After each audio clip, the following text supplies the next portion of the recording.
Elena est italienne, sa marotte, c'est les chaussures. Combien de chaussures je dois avoir? Je pense au moins 100, 150 paires. Allez, non, je dirais au moins 200 a priori. Elle en achète en moyenne 4 paires par mois pour un budget d'environ 200 €. Mais Elena a un vrai problème. Je n'ai plus la place, je ne peux même plus bouger. Et surtout, si j'arrive avec une nouvelle paire de chaussures, je ne sais pas où les mettre. Elena n'est pas un cas isolé. Les Françaises sont les premières consommatrices de chaussures en Europe. Trop petites, trop grandes, passées de mode, il y a plusieurs raisons de vouloir s'en débarrasser. Alors plutôt que de les entasser dans nos placards, nos vieilles chaussures peuvent-elles avoir une seconde vie? Retour avec Elena. Aujourd'hui, elle a rendez-vous avec des copines pour faire des affaires dans une troc party. À la tête de ce rendez-vous, Christy, l'organisatrice. Alors le principe du troc, c'est surtout de venir une après-midi entre filles et échanger des vêtements, des accessoires, des chaussures, des sacs, sans débourser un centime. Pour participer à cette troc party, Elena s'est inscrite sur Internet. Moyennant une participation de 8 €, elle va pouvoir échanger 5 paires de chaussures qu'elle ne met plus du tout. Chaque participante porte un numéro correspondant aux articles qu'elle souhaite troquer. Elena est le numéro 23. Et très vite, elle fait affaire. Elena, c'est à toi celle-là? Bah oui, elles sont jolies, hein? Lesquelles te plaisent pour moi? Bah écoute, moi j'ai vu ça, qui normalement sont à toi, cette étiquette-là, donc je l'ai essayé, ils sont bien. Bah écoute, j'essaye les tiennes et puis si c'est bon, on fait l'échange. Ok. Bah c'est parfait, bah, écoute... C'est bon? okay. C'est Ouais, fait? c'est Ok, bon, on y va. super! J'ai notre paire de chaussures. Elena peut être contente, sa nouvelle paire de chaussures vaut le double de celle échangée. Donc un petit bilan finalement, donc j'ai pu quand même négocier avec une belle paire de chaussures. En plus je suis contente parce que c'est des chaussures en bon état que je ne pouvais vraiment pas mettre parce qu'elle était trop petite. Et j'ai récupéré une belle paire de chaussures. Et la seconde vie des chaussures concerne tous les âges. Nous sommes chez Laure à Cherbourg. Les chaussures pour enfants, elle en a fait sa petite entreprise. Je propose aux mamans de racheter les chaussures de leur bébé si elles sont en bon état et elles peuvent servir à un autre enfant. Elle a créé un site internet de vente en ligne qui propose de racheter entre 10 et 25 € des vieilles paires d'occasion. Pour donner une seconde jeunesse aux chaussures, Laure a une panoplie de recettes de cuisine. Exemple avec cette chaussure abîmée qu'elle vient de recevoir.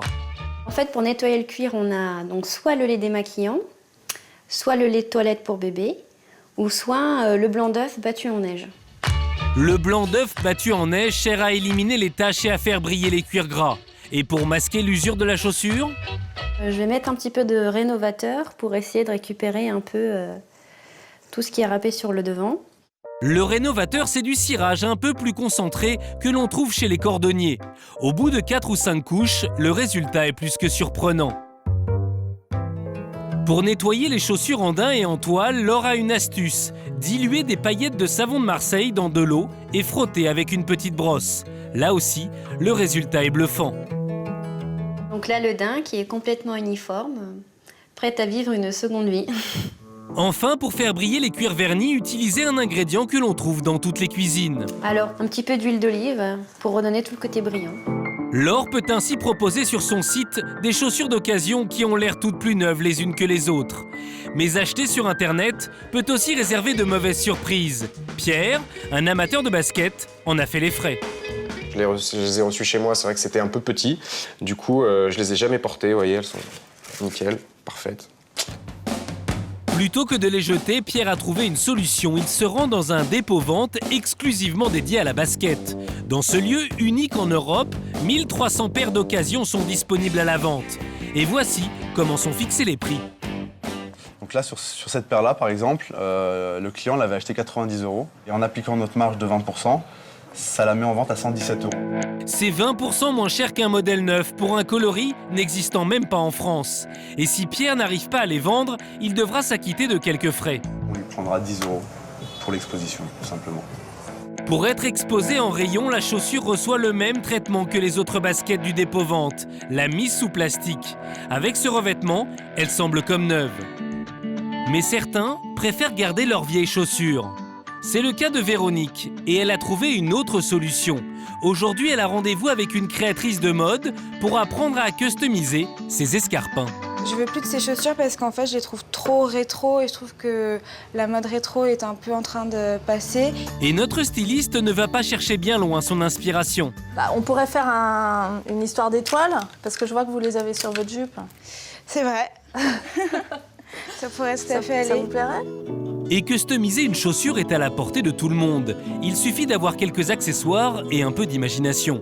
Pour commencer, découper 2 étoiles de tailles différentes. Choisir du cuir souple pour la plus petite et du ruban de couleur assez large pour la plus grande.